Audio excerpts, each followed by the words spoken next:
నువ్వు పైన ఉన్నావు, నీకేం అర్థమవుతుంది?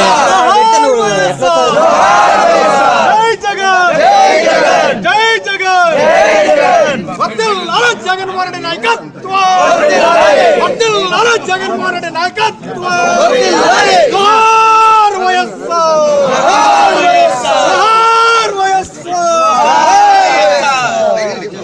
అయిపోయింది అన్న.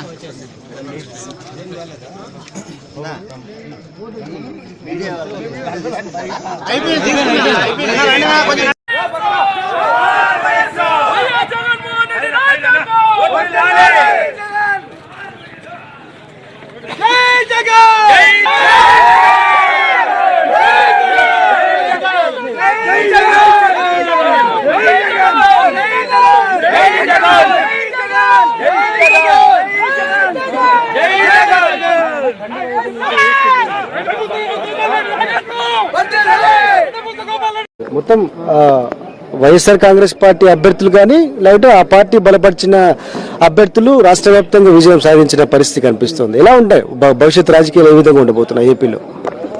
ఇది ఖచ్చితంగా ప్రజా విజయం. ఒకటి స్పష్టంగా చూస్తే, ఒక రాయలసీమను తీసుకుంటే ఈరోజు కర్నూలు, అనంతపురం, కడప ఈ 3 జిల్లాల్లో కలిపి ఉన్న ఓటర్లు ఈరోజు దాదాపు 150,000 ఓట్లు పోలైనాయి. ఏది ఈ పశ్చిమ పట్టభద్రులు దీనికి సంబంధించి 150,000 ఓట్లలో మనం చూస్తే టీడీపీకి వచ్చినవి 40,000 మాత్రమే.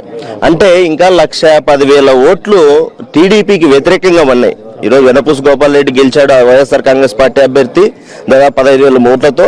కానీ ఈరోజు మనం చూడాల్సింది 15,000 కాదు, అంటే 110,000 ఓట్లు, అంటే దాదాపు 65-70% మంది ప్రజలు ఈరోజు తెలుగుదేశం ప్రభుత్వానికి అట్లాగే చంద్రబాబు నాయుడుకి వ్యతిరేకంగా ఉన్నారనే విషయం చెప్పాలి. ఇంకా ముఖ్యంగా ఇక్కడ ఓట్లు వేసిన వాళ్ళు కూడా చదువుకున్న వాళ్ళు, మేధావులు, విద్యార్థులు, యువకులు, పట్టభద్రులు వీరంతా కూడా ఈరోజు చంద్రబాబు నాయుడు యొక్క ప్రభుత్వానికి విసిగిపోయి వేసిన ఓట్లు. ఖచ్చితంగా ఇందాక అందరూ చెప్పినట్టుగా ఇదేదో ఎమ్మెల్సీలని, ఎంపీటీసీలని, లోకల్ బాడీ లీడర్లను కొని మేము గెలిచినాము, మేమేదో బద్దలు కొట్టాము, ఎంత హవా కొనసాగుతుందని చెప్తున్నారు. కానీ ఇది చంద్రబాబు నాయుడు భవిష్యత్ తరాలకి, అంటే రాబోయే, అంటే ఈ రాజకీయాలు రావాలనుకునే యువతకు కూడా రాజకీయాలను దిగజార్చి డబ్బులుంటేనే రాజకీయం చేయాలనే ఒక తప్పుడు సంకేతం పంపించినాడు. మళ్ళీ దానికి ధీటుగా ఈరోజు జగన్మోహన్ రెడ్డి గారి నాయకత్వంలో ఈరోజు యువకులు, విద్యార్థులు, మేధావులంతా కూడా డబ్బులు పనిచేయవు, ప్రజాస్వామ్యంలో ప్రజలే పనిచేస్తారు, మీరు పనిచేస్తేనే మేము ఓట్లు వేస్తామనేది గట్టిగా చూపించినారు.